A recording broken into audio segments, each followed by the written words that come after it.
Okay, so before we get started here, I just want to read you this little paragraph from what one reviewer said about this movie, because God honestly, when I was watching this movie, I honestly thought the exact same thing. It says, written and directed by Devereaux Milburn. I don't think so. This movie was written and directed by Rob Zombie back in 2003 when it was called House of a Thousand Corpses. Remove Dr. Satan and every other entertaining element, and you have Honeydew. Yep.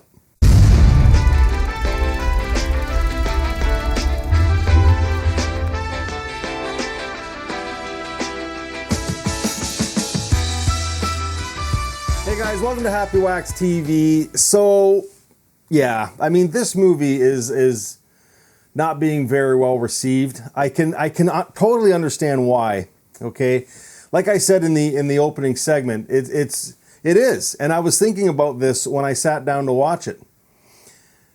It's just a tamer version of House of a Thousand Corpses, more or less, and that's what it is. And I wasn't even going to watch this movie. I'm so overwhelmed by how many movies I've got to get through to review. And I was going to pass on this one, but never in the history of this channel or even my old channel have I had more people message me asking me what I thought of this movie, or if I could talk about it, or if I was going to do a review. And I was like, okay, I cannot not watch this movie. I'm all about you guys, the subscribers. So I sat down and watched it.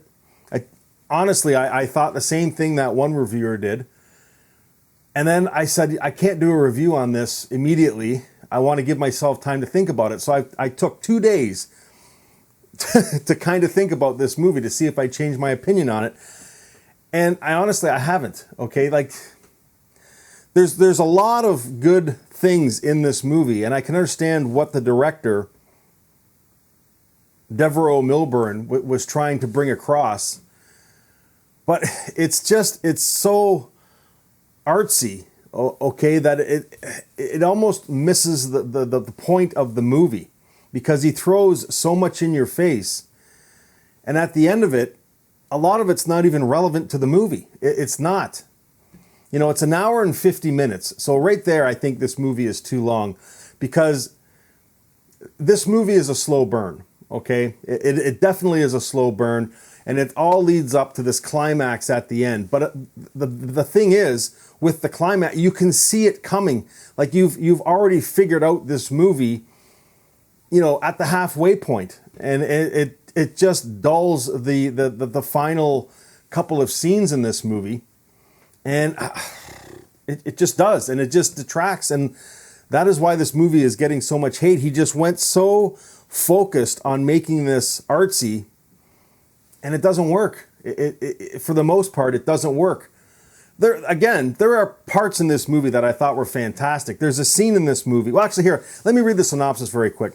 Strange cravings and hallucinations befall a young couple after seeking shelter in the home of an aging farmer and her peculiar son. Okay, well, basically, Sawyer Spielberg, who is actually Steven Spielberg's son, plays Sam, and then Malin Barr plays his girlfriend, Riley, and they go camping, and they end up camping on private property. So in the middle of the night, they are told they have to leave the property, okay? And then the cliches start. The car won't start. There's no cell phone service, so they have to fucking walk. You know what I mean? They're not going to make it to town, so they come across this creepy old house in the middle of nowhere, where Karen lives, played by Barbara Kingsley. And can I just say, if there's any highlight to this movie, it is Barbara Kingsley's performance in this movie. She fucking killed it. If there's anything positive I can say about this, there are some good things about this movie, but her performance was fucking stellar, okay? But anyways, you know, they go to her house. She's a fucking oddball right from the get-go. Like, anybody in real life came across this woman, and then you meet her son inside. Like, no one is going to stay in this house. And I'm thinking this the whole fucking time. Like, no one is going to stay in this circus act of a fucking home overnight. But they're so, you know, accepting and just into it. And it's like, you know, Sawyer Brown's character, Sam, isn't supposed to eat all this type of food like meat and these pies because, you know, sugar and just the things he has going on with his body and stuff. He can't eat. But tonight, everything goes out the window. He's going to eat all these cakes and he's going to have fucking meat and all this sort of stuff. You know, and then he gets ill and it's just... It has nothing to do with the fucking movie. It doesn't.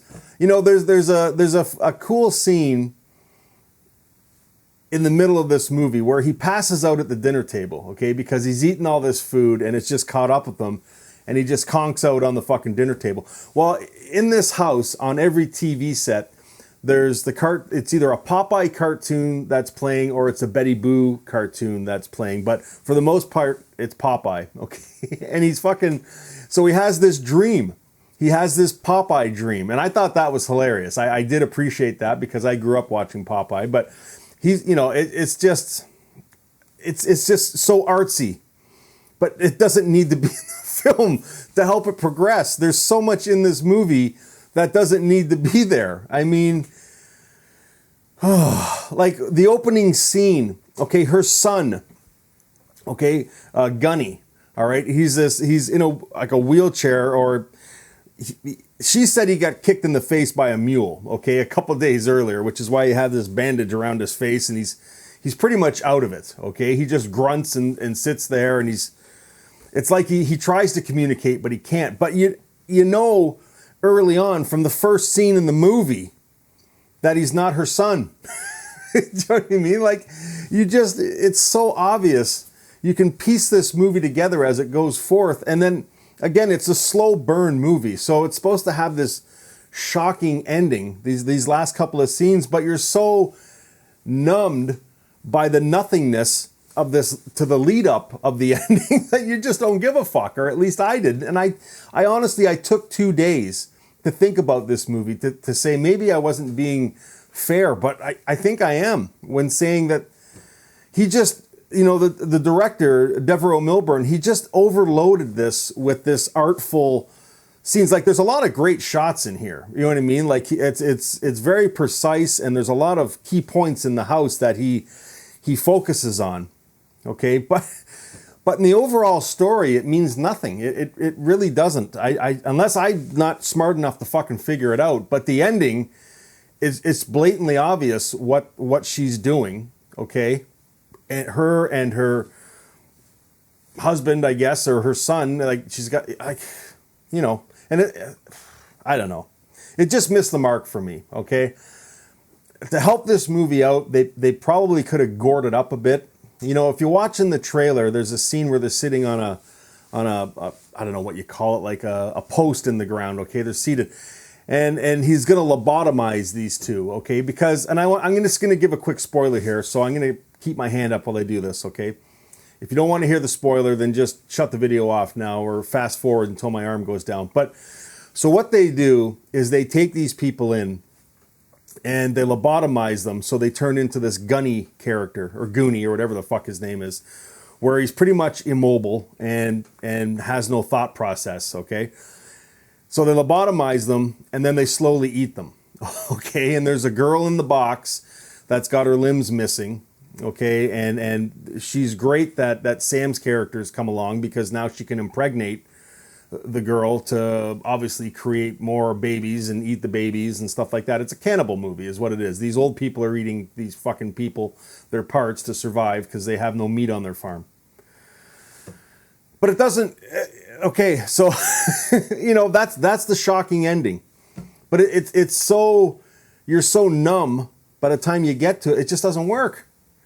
You know what I mean? Like, I don't know what they could have done, if they could have gored it up maybe a bit more. I don't know, but I wanted to like this movie, but it just missed the mark for me. And I understand what they were trying to do, but again, it's been done before a bunch of times. Most notably, you know, they went the cannibalistic route, but this movie, it just reminded me of House of a Thousand Corpses without fucking Dr. Satan in it. It did, and I'm like, and it's if House of a Thousand Corpses, as far as energy in a movie, is like an 8 or a 9, this movie's like a 4. It just trods along.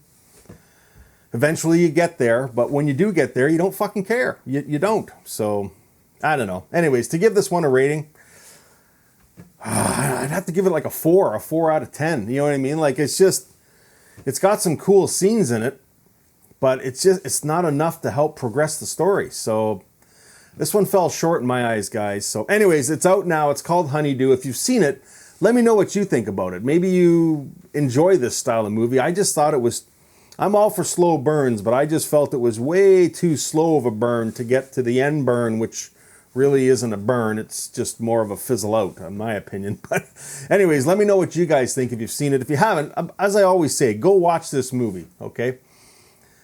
I've seen a lot worse, that's for fucking sure. But go watch it if you haven't, and then come back and let me know what you guys thought of it, guys. And yeah, I don't know, Honeydew, man. Missed the mark. And until next time, stay scared.